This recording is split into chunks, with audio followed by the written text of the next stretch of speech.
अब हमारे साथ बहुत ही प्यारी सी हमारी टीवी एक्ट्रेस कंचन गुप्ता जी हमारे साथ जुड़ चुकी हैं।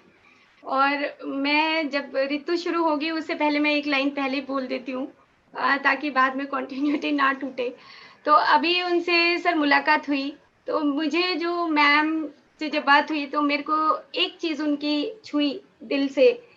उन्होंने कहा कि जब हमारे घर में कोई चीज़ सड़ जाती है ना, तब हम कुत्ते को डालते हैं।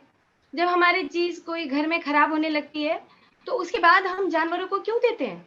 हम सब एक से जैसे हैं, हम सब एक ही समान तो हैं, यही हमारे परिवार का सदस्य हैं। उस बात ने दिल को छू लिया कि बिल्कुल सही बात है। अमूमन हर घर में ये बात की चर्चा चलती है कि अच्छा ये चीज़ खराब हो गई है तो चलो ये कुत्ते को डाल दो। मुँह में से आम तौर पे हर घर में ये बात निकलती है कि चलो ये खराब हो गई। मतलब इतने हम स्वार्थी हो गए कि हम अपने घर के जो परिवार के छोटे सदस्य हैं, उनको भूल गए। पेड़-पौधों को भूल गए, पशु-पक्षियों को भूल गए। तो आज हम मैम का स्वागत है और रितु प्लीज़ आप होस्ट करिए।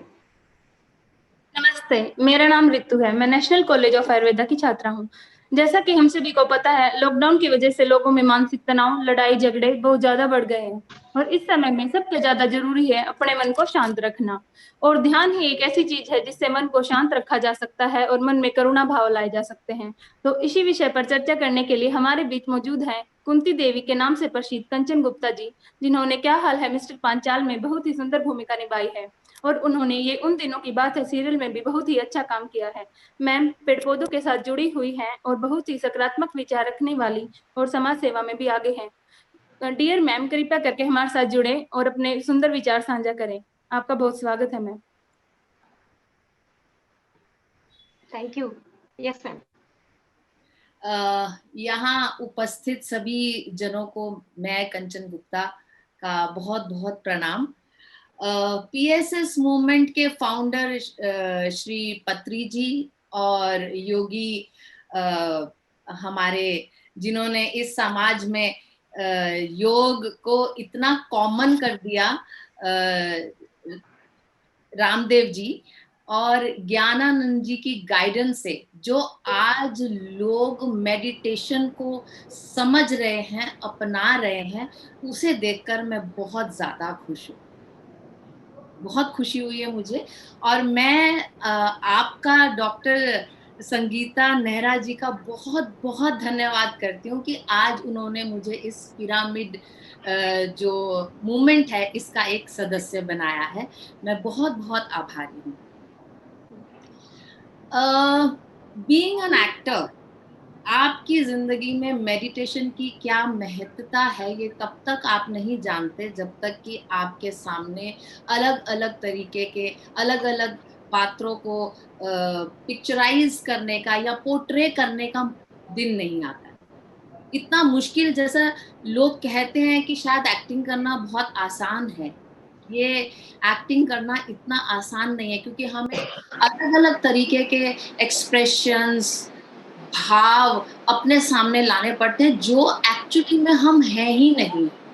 तो उसके लिए खास तौर पर एक ऐसा शरीर चाहिए होता है जहां हमारी अपनी पर्सनालिटी ना हो, जो पात्र आप निभाने जा रहे हैं उसके भाव हो, उसकी भाषा हो, उसकी बॉडी लैंग्वेज हो। इसी मुश्किल को आसान करने के लिए मेरी इंट्रोडक्शन जो है मेडिटेशन से हुई, जो कि बहुत ज्यादा लंबा समय नहीं है, बहुत थोड़ा समय है जब मैंने मेडिटेशन शुरू किया।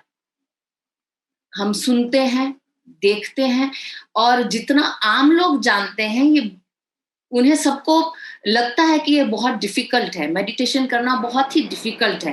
लेकिन आप जैसे जब लोग होते हैं जो अब ऑनलाइन भी कराने वाले हैं मेडिटेशन, तो शायद सबके लिए बहुत ज़्यादा इजी हो जाएगा। लेकिन जो मेरा अब तक का सफ़र है उसमें जब मैंने शुरुआत में मेडिटेशन शुरू की तो बहुत ही डिफिकल्ट लग रहा था।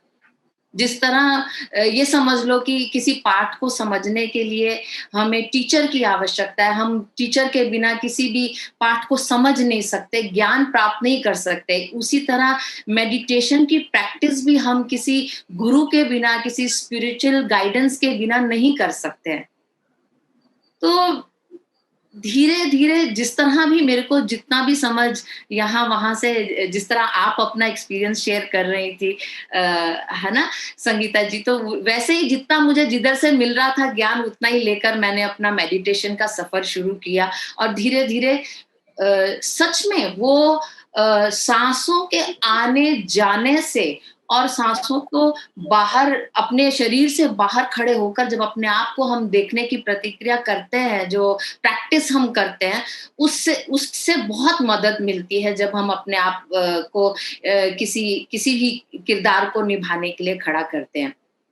तो मेडिटेशन हेल्प्स अ लॉट। लेकिन एक चीज है जिसके बारे में अभी आपने कहा भी कि कंपैशनेट, मेडिटेशन के साथ साथ हमें कंपैशनेट होना भी जरूरी है, क्योंकि वो ही एक आनंदमय जीवन की तरफ आपको लेके जाएगा। क्योंकि तभी हमें इस चीज का एहसास होगा कि जितनी भी चीजें हमारे आसपास हैं या सुख है, वो एक्चुअली में सुख नहीं है। सुख वही है जहां आप आनंदित फील करते हैं, जहां आपको अच्छा लगने लगता है। तो आज मैं उसी कंपैशन के बारे में बात करूंगी। What is compassion? Compassion is understanding the other person. दूसरे व्यक्ति को समझना, उसकी कठिनाइयों को समझना और उसका उन कठिनाइयों का समाधान करना ही कंपैशन है। अक्सर लोग कंपैशन और दया में कंफ्यूज हो जाते हैं। दया तो हम किसी पे भी कर देते हैं, हमें जो अभी आपने थोड़ी देर पहले बात कही थी कि इस पे दया आ गई, चलो इसको ये दे दो। लेकिन कंपैशनेशन है कि आप उसकी कठिनाइयों को समझ रहे हैं, उसकी प्रॉब्लम्स को समझ रहे हैं और फिर उसके लिए कोई एक ऐसा रास्ता निकाल रहे हैं जहां पर उसकी उस समस्या का समाधान हो जाए। अब वो व्यक्ति आपके परिवार का हो सकता है, आपके दफ्तर में काम करने वाला आपका सहकर्मी हो सकता है, आपके दफ्तर में आपके नीचे काम करने वाला कोई भी कर्मचारी हो सकता है, या कोई भी ऐसा व्यक्ति हो सकता है जिसे आप पहली बार मिल रहे हैं या पहली बार देख रहे हैं, या जीवन में आगे कभी उनके साथ आपका कोई रिश्ता ही नहीं रहेगा। कंपैशन का मतलब ही ये है कि आप अपनी करुणा उसे दिखाएं जिससे आपको इन रिटर्न में कुछ नहीं चाहिए। एक बात मुझे तो ऐसा लगता है कि हम सबको याद रखनी चाहिए कि ये जो जीवन है, ये एक बहुत लंबी यात्रा है। इस यात्रा में आपके साथ चलने वाले जो किन्हीं स्टेशनों पे उतर जाएंगे या किन्हीं स्टेशनों पर आपके साथ आएंगे, उन सब की अपने अपने एक्सपीरियंसेस हैं, अपनी अपनी समस्याएं हैं, कठिनाइयां हैं, उलझने हैं। उनकी कठिनाइयों, उलझनों को समझकर उनकी मदद करना, उनकी हेल्प करना ही कंपैशनेट है। कई बार ऐसा होता है कि हम अपने फटे गले, टूटे फूटे जूते, चप्पल या कोई भी ऐसा सामान अपने घर पर काम करने वाली को या अपने ड्राइवर को या और भी कोई जो हमारे आसपास लोग काम करते हैं उनको दे देते हैं। उसे कंपैशनेशन नहीं कहेंगे, उसे करुणा नहीं कहेंगे, वो दया ही है। क्योंकि जो चीज आपके काम की नहीं थी वो आपने दे दी। हो सकता है वो भी इस्तेमाल ना करे, हो सकता है वो भी उसे फेंक ही दे और अपने मन में सोचे ये क्या है, फटा सा जूता दे दिया मुझे, और उसे फेंक दे। जब हम उसकी प्रॉब्लम्स को समझ लें कि हमारे ड्राइवर को आखिर चाहिए क्या, उसके बच्चों की पढ़ाई तो वो करा ही रहा है, लेकिन उसे शायद स्पेशल एजुकेशन चाहिए, उसे शायद कोई ऐसा टीचर अवेलेबल कराना पड़ेगा जहां से वो थोड़ा अच्छा पढ़ लिख कर अपने आगे की आने वाली समस्याओं का समाधान कर सके, उन प्रॉब्लम्स को सॉल्व कर सके। बहुत बार ऐसा होता है कि लोगों को मैं देख रही हूँ कि अपना बर्थडे मनाने के लिए, अपनी एनिवर्सरी मनाने के लिए ओल्ड एज होम में जाते हैं, ऑर्फनेजेस में जाते हैं, अनाथालय में जाते हैं, वहां जाकर वो केक काटते हैं, चीजें बांटते हैं, कभी कभार राशन की भी कुछ थोड़ी बहुत चीजें ले जाते हैं और वहां जाकर दान दे देते हैं कि ये हमारा आज का हो गया, हमने ये इन्हें दे दिया। और वो देते हुए अपनी पिक्चर्स खिंचवाते हैं फटाफट से। इधर एक 5 किलो के चावल दिए, थैली दी और 2 टी-शर्ट्स दी, 5 समोसे दिए, थोड़ा सा केक दिया और अपनी फोटो खिंचवाकर सोशल मीडिया के ऊपर उसे शेयर कर दिया। और यानी कि चैरिटी का कोई भी मौका मिलते ही इमीडिएटली अपनी पिक्चर्स खिंचवाई और सोशल मीडिया पे उसे डालना शुरू कर दिया। मैं ये नहीं कह रही कि सोशल मीडिया जो है उस पर शेयर करना गलत है, लेकिन आपकी इंटेंशंस क्या हैं उस वक्त? उस वक्त आपकी इंटेंशंस सच में उनको लोगों को मोटिवेट करने के लिए है कि और लोग भी जुड़े?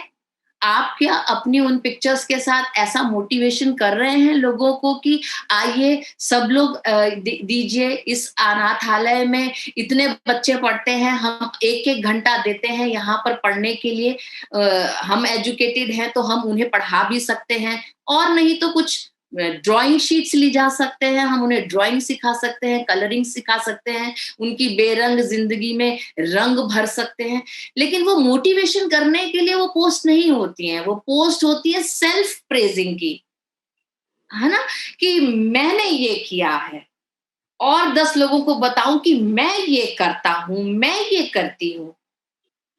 वो सेल्फिशनेस है, वो सेल्फ प्रेजिंग जो है वो आप की ही खुराक है, आप ही की भूख है, आप अपना ही पेट भर रहे हैं। आप उनके लिए नहीं कर रहे हैं जो जरूरतमंद थे। उसे कंपैशन नहीं कहेंगे, उसे करुणा नहीं कहेंगे। वो आप अपनी ही इनडायरेक्टली भूख जो है वो मिटा रहे हैं लोगों को दिखाने के लिए। जैसा एग्जाम्पल अभी आपने दिया, मैंने बहुत बार देखा है कि लोग अपने घर का वो सड़ा गला खाना, जो सब्जी कल खराब हो गई, चलो बाहर गली में कुत्ते को डाल देते हैं, एक प्रॉपर बाउल भी नहीं रखा होता और कहीं भी ऐसे रोड पर ऐसे फेंक देते हैं। चपाती जिस पर कल आपने खाई नहीं, परसों की अब आपकी पड़ी है, उस पर खाई नहीं और उस पर गंदगी आ गई है और वो सड़ गल गई है, उसे उठाया और बाहर फेंक दिया। और आप उसमें ये भी सोच रहे हो कि मैंने गली के कुत्ते को खाना खिलाया, I am serving to stray dogs in जो स्ट्रीट्स में घूम रहे हैं।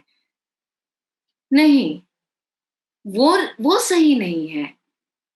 सही रास्ता है कि आप एक बाउल अपने घर के कोने में रख दीजिए, बाहर गली के गेट के साइड पे आप उस बाउल को रख दीजिए और अपने खुद के जीवन में एक नियम बनाएं कि मैं रोज सुबह उठकर 1 कप दूध और 1 चपाती की तोड़कर इसके अंदर डालूंगी, हर रोज साफ करके, हर रोज धोकर इसे रखूंगी यहाँ पर। तब वो समझ में आता है कि हाँ, ये आपका नियम है और ये आप के अंदर से दया भाव जो है, जो कंपैशन जो है वो आप ये कर रहे हैं आसपास जो जानवर आपके दिखाई दे रहे हैं उनके लिए।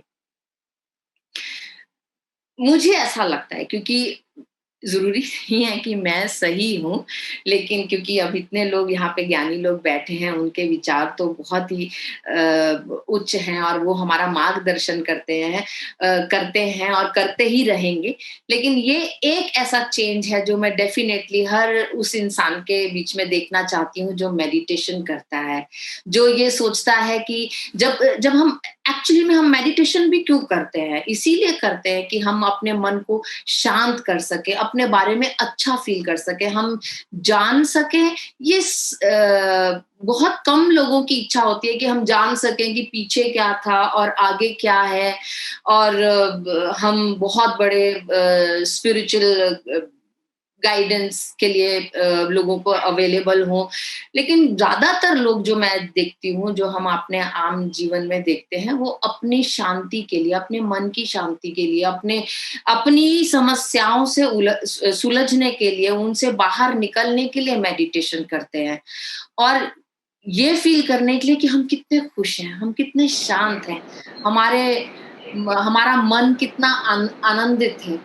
लेकिन डेफिनेटली अगर उस मेडिटेशन के साथ, उस ध्यान के साथ अगर आप अपने अंदर थोड़ा-सा कंपैशन भी लाएँ, अगर थोड़ा-सा ये लाएँ कि हम अपने आस-पास जो उथल-पुथल हो रखी है, जो जानवरों के साथ गंदा बिहेव कर रहे हैं। मैंने पीछे कुछ दिन पहले यूट्यूब पे देखा था कि किसी गली के कुत्ते के पूंछ के पीछे पटाखे बांध दिए गए हैं और उसे जला दिया गया है, वो भाग रहा है, वो जल रहा है। फिर एक किसी कमरे में कुत्ते को बंद करके खूब लातें मारी जा रही हैं। ये कैसे इंसान हम बन रहे हैं? क्या ऐसा है कि हम अपने आसपास ऐसी हो रही चीजों को देखकर और मेडिटेशन कर हम आनंदित हो जाएंगे? ऐसी चीजें देखकर हम डिस्टर्ब नहीं होंगे, और उनसे बाहर निकलने के लिए हमें मेडिटेशन जो है वो कंप्लीटली हमें बाहर निकाल देगा। नो डाउट मेडिटेशन हमें उन सब चीज़ों के प्रति संवेदनशील तो करता ही है जो जिन्हें देखकर हम शायद डिस्टर्ब होते हैं और हमारी रोज़मर्रा के जीवन में जो हमें परेशान कर दे, लेकिन उनके प्रति स्वदेशनशील हम नहीं हो पाते हैं। हमें वो चीज़ें फिर भी तब भी वो ऐसे लगती हैं कि नहीं, काश कि हम इनके ये कुछ कर पाते। तो जिस चीज़ के लिए हम वो मेडिटेशन कर रहे हैं वो है अंदर की खुशी, आनंद फील करना, शांत करना, अपने मन की परेशानियों को निकाल देना, दिमाग को फोकस करना। डेफिनेटली प्रोडक्टिविटी भी हमारी अच्छी हो जाती है जब हम मेडिटेशन करते हैं, लेकिन उतनी ही खुशी और उस मेडिटेशन से प्राप्त होने वाली जो खुशी है, उसी खुशी को वो आपकी जो कंपैशनेशन है, जो आपके अंदर करुणा है, जो आप लोगों की दूसरों की मदद करते हैं और अच्छाई को फैलाते हैं, वो भी आपको उतना ही आनंद देता है, वो भी आपको उतना ही खुशी देता है। कभी करके देखिए, जब भी हम ड्राइव के लिए जाते हैं, सिग्नल्स पर जाते हैं, तो कभी-कभी हमें वो गरीब लोग दिख जाते हैं जो भीख मांग रहे हैं, उसे 1 रुपया देने की बजाय, क्योंकि वो आपको दुआएं देने वाला है कि आप लोगों का जी बड़ा अच्छा दिन जाए, आप जिस काम के लिए जा रहे हैं वो काम हो जाए, आपकी जो जोड़ी है वो बनी रहे, वो सब बातें सुनने की बजाय आप कभी समय निकालकर गाड़ी को रोककर उन 4 बच्चों को इकट्ठा करके कभी एक बॉटल जो मिल्क की आती है 200 पैसे की छोटी-छोटी बॉटल्स आती है, कभी वो पिलाकर देखिए, आपको कितनी खुशी मिलेगी। वो 1 रुपया 10 रुपया देकर वो खुशी नहीं मिलेगी जो इस तरह की चीजें करने से मिलेगी। भिखारी को भीख देना भी कंपैशन नहीं है। हम उसे और मजबूर करेंगे कि वो और भीख मांगे, क्योंकि हम उसे दे रहे हैं, उसके हाथ हमेशा ऐसे ही रहेंगे। तो इन चीजों को समझना भी हमारी एक जिम्मेदारी है। जैसे अब मैं एक एग्जाम्पल के लिए अपनी ही बात करूंगी। जिन दिनों में हम शूटिंग करते हैं, अब कितने ज़्यादा ये कोरोना के पेशेंट्स हो गए हैं, लॉकडाउन हो गया है और बहुत से लोगों की नौकरियां चली गई हैं और बहुत से लोगों को खाना भी नहीं मिल रहा था। तो बहुत ऐसी ऑर्गेनाइजेशन थी जो खाना लेकर जा रहे थे, और हमने भी अपना ये सोचते हैं कि हमारा भी कर्तव्य पूरा होगा, हम भी कंट्रीब्यूट करेंगे उसके अंदर। लेकिन वो खाना एक्चुअली में प्रॉपर जगह पहुंच रहा था कि नहीं पहुंच रहा था। हम इतनी दूर तो चले गए कि वो फलानी संस्था है, उसके उनको हमने जाकर इतने राइस देने हैं, आज हमने इतने दाल चावल देने हैं। हमने अपने यहाँ जो घर पे काम करने वाली आ रही थी, या हमारी गली मोहल्ले में जो काम करने वाली आ रही थी, या जो लोग जिनकी नौकरियां छूट गई थी, क्या उनसे फोन कॉल करके पूछा कि तुम्हें किस चीज की जरूरत है, तुम्हारी नौकरी है कि नहीं है, क्या सैलरी तुम्हें मिल रही है? और सैलरी अगर मिल भी रही है तो कितनी मिल रही है? क्या तुम्हें सच में पैसों की जरूरत है? जब हम किसी ऐसे को हेल्प करें जिसके बदले में हम बेहतर सेवाएं भी चाह रहे हैं, उसे कंपैशन नहीं कहते।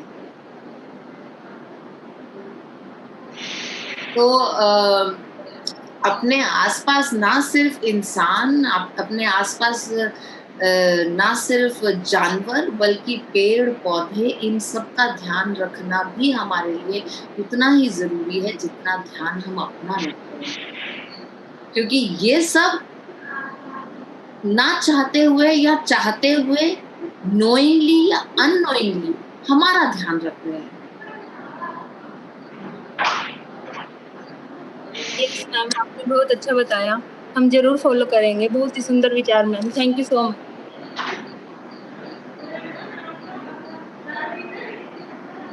Yes, compassion is very, very important. जी पहला कंपैशन आती है, बाद में ही ध्यान आती है बाबा। जी और लोग दुखी है तो हम कैसे सुखी रह सकते हैं? असंभव है, नामुमकिन है। बिल्कुल पत्री जी, मैं तो यही मानती हूँ कि जब तक हमारे आसपास के लोग खुश नहीं हैं और वो पॉजिटिव वाइब्स, जो जिसकी वाइब्स की हम बात करते हैं, वो है ही नहीं, तो मेरा मन कैसे शांत हो सकता है? बाहर के शोर से अलग होकर मैं मेडिटेशन भी थोड़ी परेशानी से ही कर पाऊंगी जब तक मेरे आसपास की चीजें ठीक नहीं है। जब गौतम बुद्ध ने पहली बार अपने महल से बाहर गए हैं, एक बीमार को देखा, एक मुर्दा हुआ को देखा, तो वो अशांति में गिर गए। ये क्या हो रहा है इधर? हाँ जी। तो औरों को देखकर वो दुखी हो गए और रास्ता निकाले हैं ध्यान का। सभी को ध्यान सिखाना ही कंपैशन है बाबा जी। सभी को ध्यान सिखावे, भिखारी को, हर एक इंसान को, छोटे मोटे, राजा प्रजा, सभी को ध्यान सिखावे। यही है कंपैशन, क्योंकि ध्यान से वो गौतम बुद्ध के जैसे बनता है। जी। एक आइसक्रीम देंगे तो खाकर खुशी होगा, पर ध्यान देंगे तो वो गौतम बुद्ध बनेगा। तो उनके साथ बैठकर, वो ड्राइवर के साथ बैठकर, वो मरीज के साथ बैठकर ध्यान सिखावें, यही है कंपैशन। उनको गौतम बुद्ध के जैसे बनावे। Teaching meditation is the best compassion, madam. You teach meditation to others, you will be the best person, most compassionate person. Ji. Whatever you give, it will not satisfy you. But if you give meditation, he becomes a Buddha, he is forever satisfied. So we in the Pyramid Spiritual Society movement, we teach everybody meditation. मेरे पास वो सब्जी वाली आती है, मैं कहता हूँ आपका सब्जी पूरा मैं खरीदूंगा, आप आधा घंटा बैठिए मेरे पास, ध्यान सीख लीजिए। वो जबरदस्ती ध्यान सीखती है, क्योंकि मैं उसको पैसे दे रहा हूँ, परंतु मैं उसको ध्यान सिखाता हूँ। तो ये है मेरे लिए कंपैशन मैडम जी। हर एक ट्रेवल मास्टर के लिए है कंपैशन, सभी को ध्यान में। वो फिर मांसाहार से शाकाहार बन जाएगा, किसी जानवर को काट कर नहीं खाएगा। जब तक उसके पास ध्यान नहीं है, वो जानवर को काट कर खाता ही रहेगा। मन में परिवर्तन नहीं होगा। अगर किसी के मन में परिवर्तन होना चाहिए, उसको तो ध्यान में आना ही है। जब तक पानी में नहीं डूबेंगे, स्नान नहीं होता है। पानी में रहते हैं तभी तो स्नान होता है ना। जब ध्यान में होते तभी तो ज्ञान मिलता है। बिना पानी में कोई स्नान नहीं है, बिना ध्यान कोई ज्ञान नहीं है। और ज्ञान नहीं तो कंपैशन नहीं होता। कंपैशन कहां से आती है? ज्ञान से। और ज्ञान कहां से आती है? ध्यान से। और ध्यान कहां से आती है? सांसों से। हम सभी को ध्यान सिखाते हैं, उनको ज्ञान की प्राप्ति होगी, वो कंपैशनेट बन जाते हैं। स्वयं सबका देखभाल करना शुरू कर देते हैं। बाबा आपकी बहुत बहुत absolutely wonderful, you have touched about the point of compassion ma'am. Thank you Kanchan ma'am, बहुत बहुत धन्यवाद। आपने इतना दिल को छू लिया। एक बात जो आपने कही कि बजाय कि ऐसी रोटी डालने के एक कप दूध और आप रोटी जो है रोज सुबह खिलाएं एनिमल्स को, ये बहुत बड़ा संदेश है कि हम सबको इसी तरीके से करना चाहिए, ज़रूर से ज़रूर। हम किसी को ऐसी बासी रोटी ना दें, जैसे वो हम हैं, ऐसे ही वो हमारा परिवार है। तो थैंक यू सो मच, आपने हमें समय दिया। Thank you. हरियाणा